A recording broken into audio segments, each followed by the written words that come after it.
Hello friends, welcome to knowledge mall. आज की video में हम लोग देखेंगे बिहार एसआई दरोगा मेंस के लिए 10 क्वेश्चंस का सेट है। ये मैथ का सेट है, तो चलिए लगाते हैं इसे टेस्ट। क्वेश्चन है पहला कि एक व्यापारी एक वस्तु 20% हानि पर बेचता है। यदि विक्रय मूल्य 100 रुपया बढ़ा दिया जाता है तो 5% लाभ होता है, तो वस्तु का क्रय मूल्य ज्ञात करें।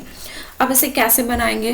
देखिए यहाँ पे क्या कह रहा है कि 20% की हानि पर बेचता है। अगर 100% आप मान के चलिए इसका क्रय मूल्य 20% हानि पर अगर बेचेगा तो बेचेगा कितने पे? 80% पे बेचेगा। और विक्रय मूल्य को 100 रुपया बढ़ा दिया जाता है तो 5% का लाभ होता है। ठीक है, विक्रय मूल्य जितने में पहले बेचा उससे 100 रुपया और बढ़ा दिया गया, तब ऐसे में क्या हुआ कि 5% का लाभ हुआ। 5% का लाभ हुआ यानी कि बेचा कितने में होगा? 105 में बेचा होगा। पहले 80% में बेचा, बाद में 105% में। कितना ज्यादा में बेचा यानी कि कितने का अंतर हो गया बाद में? तो अंतर यहाँ पे हो गया 25% का। पहले मालूम नहीं कितने में बेचा और बाद में भी मालूम नहीं कितने में बेचा, लेकिन इतना पता है कि 100 रुपया ज्यादा में बेचा। परसेंट में 25% ज्यादा में बेचा और रुपये में 100 रुपये ज्यादा में बेचा। ठीक है, तो 25% बराबर 100 रुपया हो गया, इसीलिए 1% बराबर 100/25 हो जाएगा। इसीलिए आपको क्या पूछा गया है कि वस्तु का क्रय मूल्य। क्रय मूल्य हमने 100 माना है, इसीलिए 100% बराबर 25 से काट दिए 4 बार में। कितना हो जाएगा आंसर आपका? 400 रुपया। Answer option number C. Question है नेक्स्ट कि कमल के पास कुछ सेब है, उसने जितने खाए उससे 40% अधिक बेचे। यदि उसने 70 सेब बेचे तो बताइए कि उसने कितने सेब खाए। बिल्कुल सिंपल है कि आप कुछ भी मान लिए, सपोज कीजिए कि उसने x सेब खाए। ठीक है, x सेब खाए, जितना खाया उससे 40% अधिक बेचा, यानी खाया x तो बेचा 40% अधिक, यानी कि 140% बेचा। और बेचा कितना? 70 से बेचा, इक्वल टू 70 हो जाएगा। इसे कट कर दीजिए तो 2 टाइम में कट जाएगा, 2 से कट कर दीजिए ये 50 टाइम में, यानी x का मान कितना हो गया? 50। आंसर क्या हो गया? Option number C. आपसे पूछा गया था कितने सेब खाए, तो 50 सेब। क्वेश्चन है अगला कि दो संख्याओं का योग 36 है, उनका मौसा यानी कि महत्तम समापवर्तक HCF तथा लघुत्तम समापवर्तक यानी LCM क्रमशः 3 तथा 105 है। तो सॉरी, यहाँ पे तो होगा, तो उनके व्युत्क्रमों का योग क्या होगा? तो यहाँ पे सबसे पहली बात आप यहाँ पे देखिए, HCF ये है 3 और LCM ये है 105। आप संख्या मान लीजिए, तो संख्या जो भी दो संख्याएं होंगी, HCF दो है, कितने भी संख्या ले लीजिए, 2 3 4 5, HCF उनमें से कॉमन होता है। तो HCF हमारे पास 3 दिया गया है, तो आप संख्या को क्या मान लेंगे? 3x मान लीजिए और 3y मान लीजिए। ठीक है, इन दोनों का योग 36 दिया हुआ है, तो 3x plus 3y equal to 36 हम लिख सकते हैं। 3 को कॉमन ले लीजिए, x plus Y equal to 36 हो जाएगा। ये कट हो जाएगा तो x प्लस वाई का मान कितना आ जाएगा? 12। ठीक है, अब क्या कहता है यहाँ पे, अगर संख्याएं हमने माना तो इसके अकॉर्डिंग एलसीएम हमारा कितना हो जाएगा?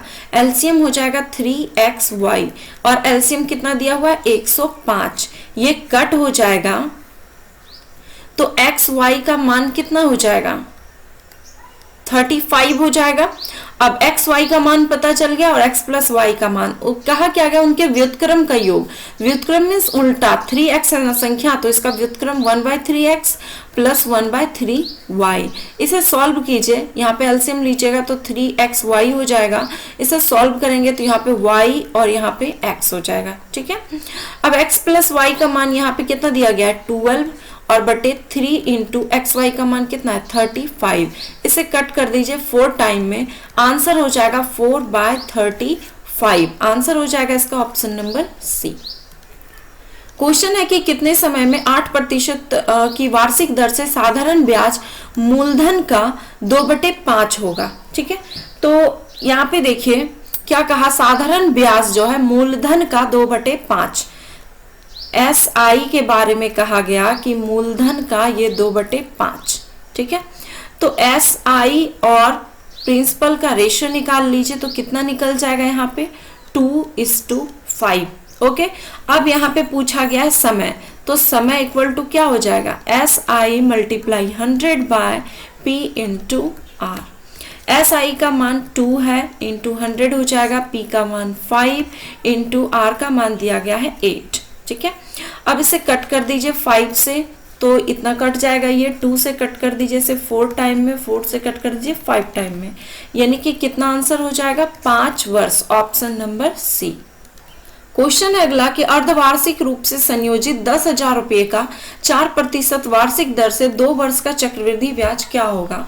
जब अर्धवार्षिक हो, तिमाही हो, चौमाही हो, ऐसा दिया जाता है तो अर्धवार्षिक में हम क्या करते हैं कि रेट में हम 2 से डिवाइड करते हैं, तो यहाँ पे 2 से डिवाइड करेंगे तो 2% हो जाएगा, और टाइम में क्या करते हैं हम 2 से मल्टीप्लाई करते हैं, अर्धवार्षिक होता है तो टाइम है 2, यानी कि 2 से मल्टीप्लाई करेंगे तो कितना आंसर कितना आ जाएगा आपका, ये 4 वर्ष आ जाएगा समय।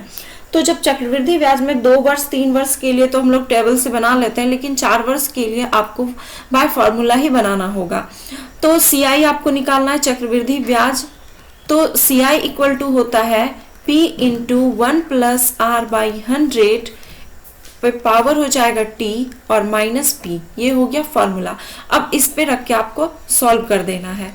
प्रिंसिपल है 10,000 रुपये, okay. 1 plus R by 100, R का मान 2 यहाँ पे दिया गया है, तो 1 प्लस 2 बाई 100 करेंगे, टाइम हो जाएगा 4 और माइनस यहाँ पे फिर करेंगे 10,000, इसे कट कर दीजिएगा 50 टाइम में। अब यहाँ पे थोड़ा क्या है, घबराना नहीं है कि पावर 4 आ गई तो 50 प्लस 1 कितना 51/50 हो जाएगा, तो इसे सॉल्व करने में बहुत ज़्यादा टाइम नहीं लगेगा। नहीं, आप जितनी देर में घबरा जाते हैं उससे जल्दी आप इसे सॉल्व कर लेंगे। ठीक है, तो जब आप इसे सॉल्व करेंगे, आप कर लीजिएगा, तो यहाँ पे आ जाएगा 10824.32 आ जाएगा, माइनस यहाँ पे 10,000 कर दीजिएगा, इसे जब माइनस करेंगे तो 824.32 आ जाएगा इसका answer, option number B. Question है अगला कि जनार्दन किसी कार्य का 2/3 भाग 10 दिनों में पूरा करता है, उसी काम के 3/5 भाग को कितने समय में पूरा करेगा। तो इसे ना आप, जैसे बहुत स्टूडेंट को समझ में नहीं आता इतने भाग को 10 दिन में करेगा तो मतलब कि एक काम को करने में कितना टाइम लगेगा, ये कैसे निकालें, तो नहीं समझ में आता है तो इसे छोड़ दीजिए, आप इसे बना लीजिए MDH/W वाले फॉर्मूले से। ठीक है, मालूम क्या है आपको, वर्क और डे मालूम है, तो कोई भी आदमी है, जनार्दन है तो आप मैन उसे मान लीजिए, जे ही लिख दीजिए या कुछ भी लिख दीजिए, उससे कोई फर्क नहीं पड़ने वाला है। ये 10 दिनों में किसी काम का 2/3 भाग करता है, वर्क को हम लोग नीचे रखते हैं, तो वही जो है उसी काम का 3/5 भाग को जनार्दन जो है ये कितने दिनों में करेगा, तो आप एक्स से मान लीजिए, तो जैसे मैंने कहा था इससे कोई फर्क नहीं पड़ने वाला। उसके बाद अब इसे सॉल्व कर लीजिए आप, ये 3 कहाँ चला जाएगा, ऊपर। ठीक है, 3 इंटू 10/2 हो जाएगा, और यहाँ पे 5 ऊपर चला जाएगा, 5 इंटू x/3। ओके, अब इसे कट कर दीजिए 5 से 2 टाइम में, 2 और 2 हो गया कैंसिल, x का मान क्रॉस में मल्टीप्लाई कर दीजिए, कितना आ गया 9, यानी कि 9 दिन में वह इसे कंप्लीट कर लेगा, आंसर ऑप्शन डी। क्वेश्चन है अगला कि ए किसी काम को बी की तुलना में 10 दिन पहले समाप्त कर सकता है, यदि दोनों मिलकर काम को 12 दिनों में समाप्त कर सकते हैं तो बी अकेले काम को कितने दिनों में समाप्त करेगा। तो देखिए, इस तरह के अगर क्वेश्चन आते हैं तो अगर आप एक को मानिएगा x और दूसरे को x+10 या फिर x-10 मानिएगा, तो ऐसे में थोड़ा सा पेचीदा हो जाएगा बनने के लिए। उससे पहले आप इसे ऑप्शन बेस्ड बना लीजिए, ऑप्शन से बना लीजिए। तो ऑप्शन ए हम रख के देखते हैं, क्या पूछा गया कि बी अकेले कितने दिनों में करेगा। तो अगर बी 30 दिनों में करता है तो ए कितने दिनों में करेगा। ए किसी काम को बी की तुलना में 10 दिन पहले, यानी बी 30 दिन में करता है तो ए इसे 20 दिन में कर देगा। अब दोनों ने मिलकर 12 दिन में काम किया, तो दोनों मिलकर काम करेंगे तो कैसे करेंगे, तो xy/x+y कर दीजिए, 30 इंटू 20/30 + 20 यानी कि 50 डायरेक्ट हम लिख देते हैं। ये कट हो जाएगा, 5 से कट कर दीजिए 6 टाइम में, कितना आ गया 12, क्या 12 दिन आया। यहाँ पे कहा गया है कि दोनों मिलकर 12 दिन में काम को समाप्त कर देंगे, तो यहाँ पे 12 आ गया, यानी कि ये हमारा ऑप्शन सही है, आंसर ऑप्शन ए। क्वेश्चन है अगला कहता है 3 नल ए, बी तथा सी एक साथ मिलकर किसी खाली टंकी को 10 मिनट में भर सकते हैं। नल ए अकेला 30 मिनट में और नल बी अकेला 40 मिनट में भर सकते हैं। बताइए कितने समय में नल सी अकेला टंकी को भर सकेगा। चलिए बनाते हैं। ए, बी और सी एक साथ मिलकर 10 मिनट में भरते हैं, ठीक है। ए अकेला 30 मिनट में और बी अकेला 40 मिनट में। इन सब का ले लीजिए एलसीएम, आ जाएगा कितना, 120 आ जाएगा। चलिए अब 10 से भागा देंगे तो 12 आएगा, 30 से भागा देंगे तो 4 आएगा, 40 से भागा देंगे 3 आएगा। यानी तीनों मिलकर 12 काम, ए अकेला 4 काम, बी अकेला 3 काम। आपको निकालना है सी। तो सी का काम निकालने के लिए आपको ए प्लस बी प्लस सी इन तीनों के काम में से ए प्लस बी के काम को माइनस करना होगा। तो ए प्लस बी प्लस सी ये तीनों मिलकर कितना काम करते हैं, 12। ए और बी मिलकर कितना काम करते हैं, 7 काम। यानी कि सी कितना काम करेगा, 5 काम। और करने कितने काम है उसे, 120 काम। तो टाइम कितना लगेगा, इसे कट कर दीजिए इसे, यानी कि 24 दिन का इसे समय लगेगा, सॉरी मिनट में 24 मिनट समय लगेगा इसे काम करने में। Option B. क्वेश्चन है अगला कि दो वृत्त के क्षेत्रफलों का अनुपात 4:7 है, तो त्रिज्याओं का अनुपात ज्ञात करें। दो वृत्त है तो दोनों वृत्त के क्षेत्रफल का हम अगर फॉर्मूला रखते हैं तो एक को R1 लिखिए, एक को R2 लिखिए। तो पाई R1 square by pi R2 का स्क्वायर। ओके, ये हो गया 4/7। पाई और पाई तो ऐसे भी कैंसिल हो जाएगा।